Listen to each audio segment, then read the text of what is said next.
The winter wind cut through the evening air as Mark and Vanessa hurried down the sidewalk, their 5-year-old son Noah holding tightly onto Vanessa's hand. Snowflakes drifted around them like tiny feathers, settling on coats, hair, and eyelashes. They had just left the shopping mall, bags full of gifts for Noah's upcoming birthday. The city lights shimmered off wet pavement, but something about the night felt unusually heavy, like a moment waiting to unfold. Noah was chattering excitedly about dinosaurs when he suddenly stopped. His little hand slipped from his mother's grip. "Noah?" Vanessa turned, only to find him staring across the street. There, under the dim light of a bus stop, sat a little girl. She looked about Noah's age, maybe 6, but her tiny body was wrapped in nothing more than a thin hoodie and worn-out leggings. The small cardboard box beside her held a few coins, and her cracked lip smile trembled every time someone passed her without a glance. Her eyes were the thing that froze Noah in place. Big, brown eyes filled with exhaustion, yet holding a strange softness, a silent plea. "Mom," Noah whispered.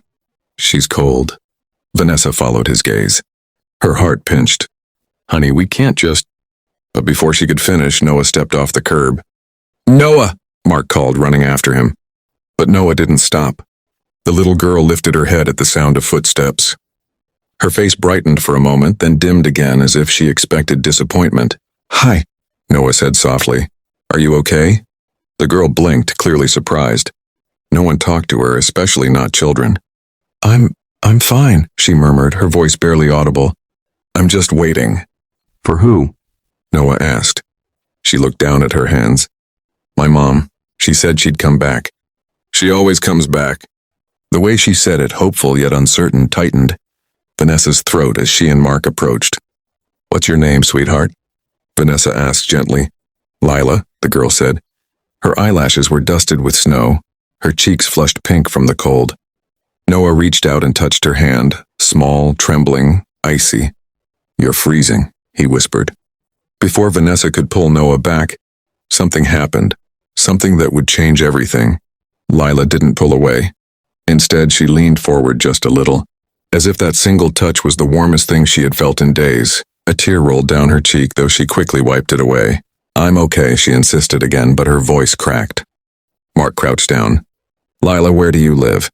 She shook her head. "Nowhere. Me and Mom just go places." Vanessa felt her stomach twist. Noah looked up at her, eyes pleading. "Mom, we have to help her." They weren't prepared for this. They didn't know anything about this child, or where her mother was, or what the right thing was.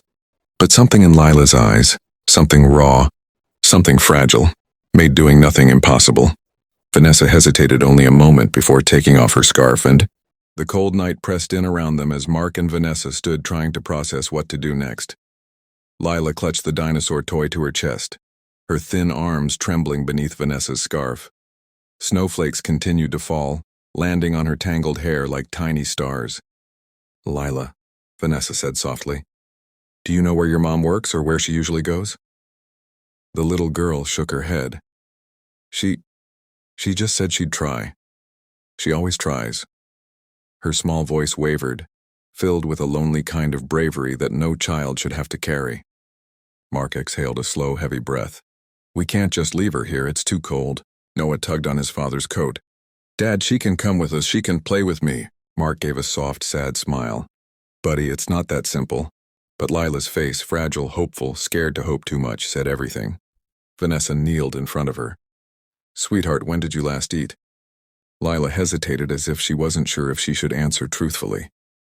"I had some crackers this morning." "That's all?" Vanessa whispered in disbelief. The girl nodded once. It was then Vanessa noticed Lila's hands, how thin they were, how the knuckles stood out sharply, how the tips looked tinted from cold. This wasn't a child waiting for her mother after a minor delay.